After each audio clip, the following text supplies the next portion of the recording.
Welcome to QuickSpeak the English podcast that helps you understand complex topics using clear and simple vocabulary. Yes. Today we're talking about a communication pattern that can be difficult to navigate in any language. Right. The silent treatment. Yes, the silent treatment is more than just quietness. It's a deliberate act of withholding communication. To express displeasure or exert control, it can be quite a powerful tool, Okay. often causing more distress than an outright argument. Let's unpack this. What makes it so powerful? Yeah. Why do people resort to this tactic? Well, imagine you've done something that upsets your friend. They could yell, they could cry, or they could calmly explain why they're hurt. Right. But what if they just shut down completely? No response, no eye contact, just a wall of silence. That can be very unsettling, leaving you unsure of where you stand or how to fix things. It creates this imbalance of power, Yeah. where the silent person holds all the cards. It does sound unsettling. And this power imbalance you mentioned, that makes the silent treatment a form of manipulation, right? Yeah. Exactly.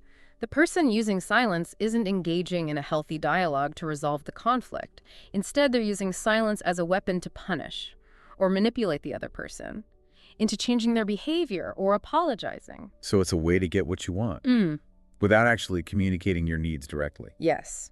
And it can be incredibly damaging to relationships. Imagine feeling constantly on edge, walking on eggshells, never knowing when the next silent spell might descend.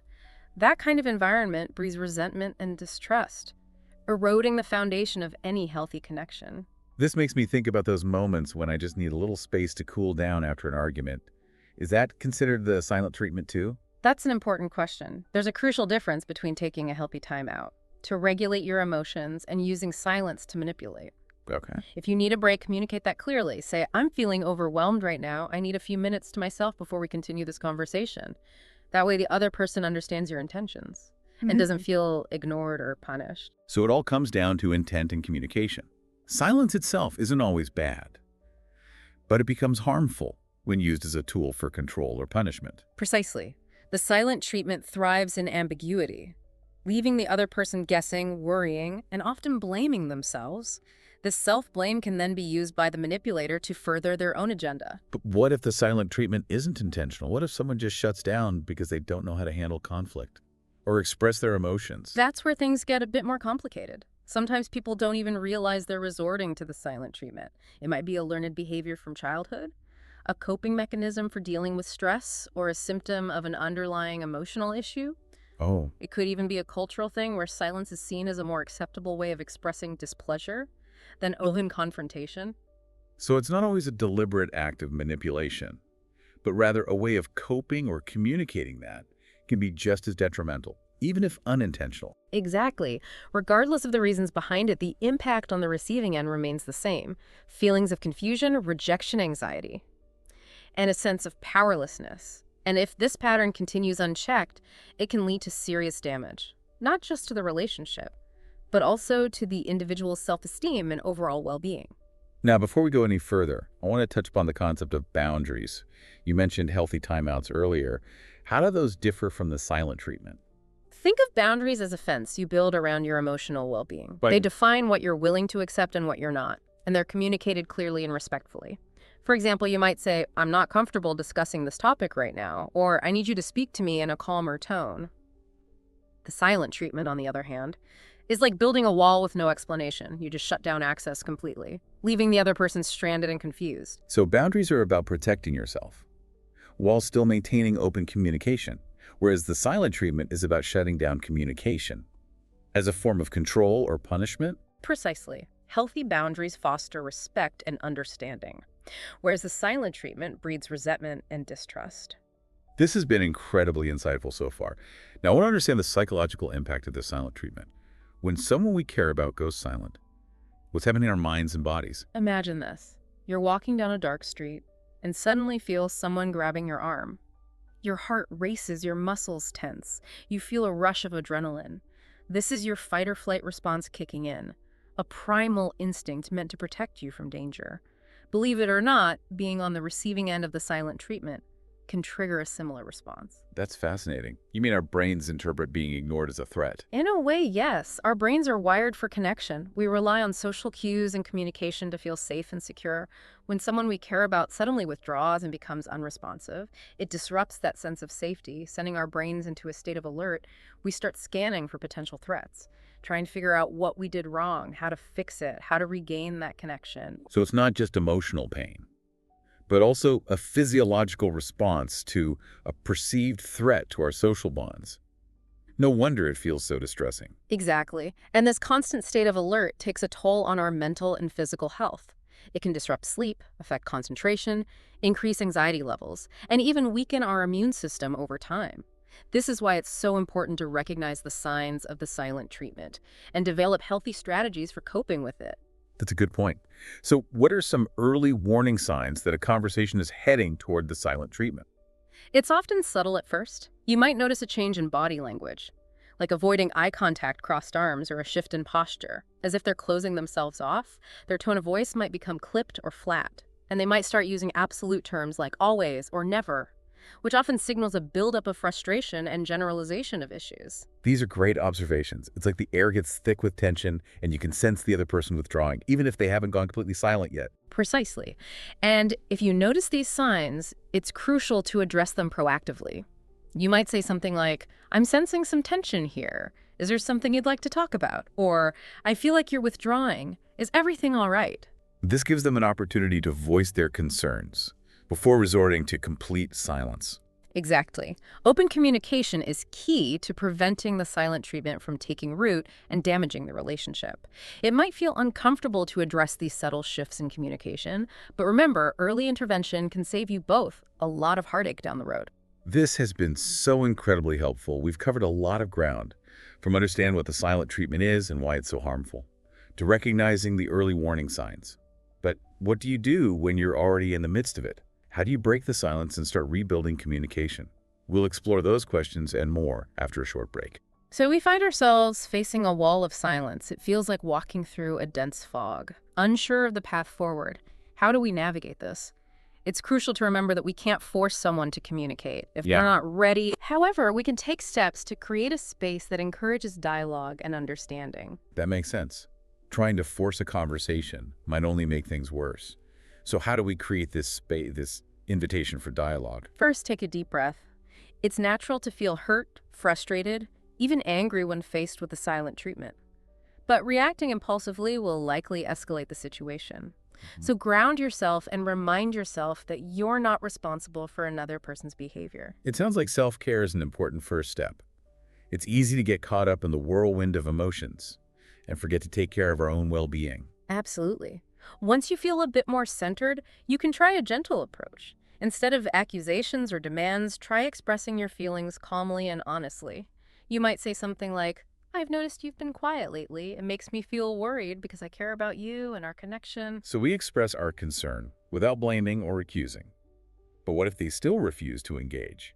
Then respect their need for space. But set clear boundaries for yourself. You might say, "I understand if you need some time alone right now, but I'm not okay with being ignored indefinitely. When you're ready to talk, I'm here, but I need to take care of myself in the meantime." That's a powerful statement. It shows care and concern while also establishing a limit for what you're willing to tolerate. It prevents you from getting trapped in a cycle of waiting and hoping for them to break the silence. Exactly. It's about reclaiming your own agency in the situation. Remember, the silent treatment thrives on your reaction. By setting clear boundaries, you're shifting the dynamic and taking control of your own emotional well-being. This all sounds very helpful, but let's be realistic. Sometimes even our best efforts to break the silence might not be enough. The other person might be deeply entrenched in their pattern, or there might be deeper issues at play. You're absolutely right. It's crucial to recognize that we can't control another person's actions, only our own responses.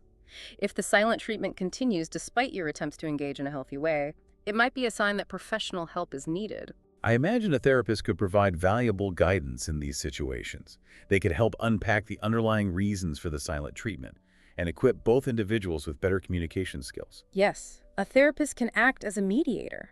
creating a safe space for open dialogue, and helping both parties understand their own communication patterns and triggers. Sometimes simply having a neutral third party present can help break down the walls of silence and facilitate a more productive conversation. This has been really enlightening. But beyond therapy, are there any other practical steps we can take to rebuild communication? Once the silence has been broken, it's easy to fall back into old patterns if we don't address the root causes of the problem. You're right. It's about more than just ending the silence. It's about rebuilding trust and establishing a healthier way of communicating. One helpful tool is active listening. It's about truly hearing and understanding the other person's perspective, even if you don't agree with it. So putting aside our own judgments and defensiveness, to really understand where the other person is coming from. Exactly. Active listening involves paying attention not only to the words being spoken, but also to the underlying emotions and needs being expressed. Right. It's about asking clarifying questions, reflecting back what you've heard to ensure understanding, and validating their feelings even if you don't share their viewpoint. It sounds like active listening requires a high level of self-awareness and emotional regulation.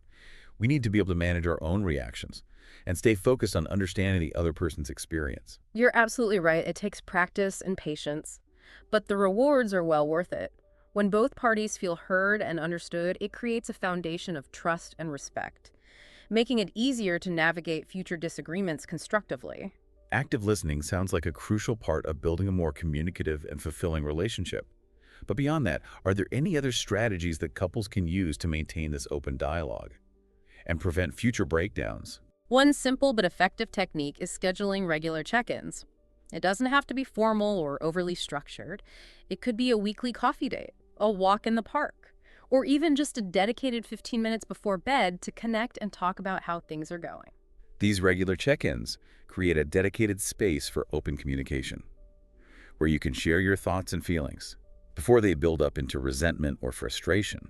It's like taking your emotional temperature regularly to prevent minor issues from escalating into major conflicts. Exactly. These check-ins are an opportunity to address any concerns early on, celebrate successes, and simply reaffirm your connection with each other. It's a proactive approach to relationship maintenance, ensuring that both partners feel heard, valued, and supported. This brings to mind another important aspect of healthy relationships: appreciation. Sometimes amidst the hustle and bustle of daily life, we forget to acknowledge the good things our partner does for us. We might take their efforts for granted, which can lead to feelings of resentment and underappreciation. You've hit upon a crucial point. Expressing gratitude and appreciation is like a vitamin boost for relationships. It strengthens the bond and reminds both partners why they chose to be together in the first place. So simple gestures like saying thank you for making dinner, leaving a little note of appreciation, or offering a heartfelt compliment can go a long way in fostering a positive and loving atmosphere. Absolutely. And don't underestimate the power of physical touch. A hug, a kiss, or simply holding hands can convey volumes of love and support, strengthening your connection on a deeper level. This has been an incredibly valuable conversation.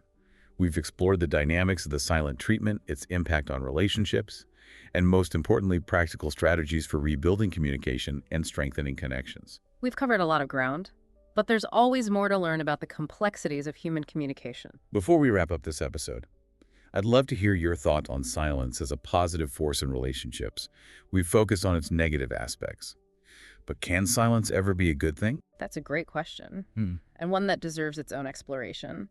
While we've been discussing silence as a weapon, it can also be a tool for reflection, introspection, and even deeper connection. But that's a conversation for another time. Welcome back to QuickSpeak English. We've been talking about the silent treatment, its impact on relationships, and how to rebuild communication when it occurs.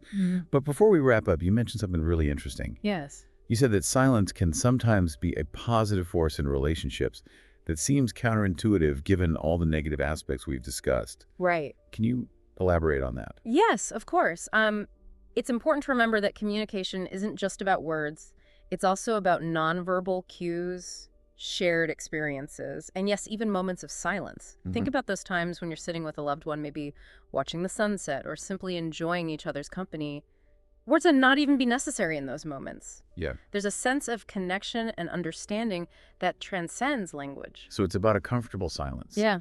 A silence that doesn't feel heavy with tension or unspoken resentment. Exactly. This kind of silence can be a powerful way to connect on a deeper level. It allows space for reflection, for processing emotions, and for simply being present with each other in a world that's constantly demanding our attention. These moments of quiet togetherness can be incredibly grounding and restorative. I can see how that would be beneficial. It's about choosing silence, not having it imposed upon you. Yeah. But how can we tell the difference between this positive silence and the kind of silence that's used to manipulate or control? It comes down to intention and context. Okay. Positive silence feels safe and peaceful. There's no underlying tension or feeling of being punished.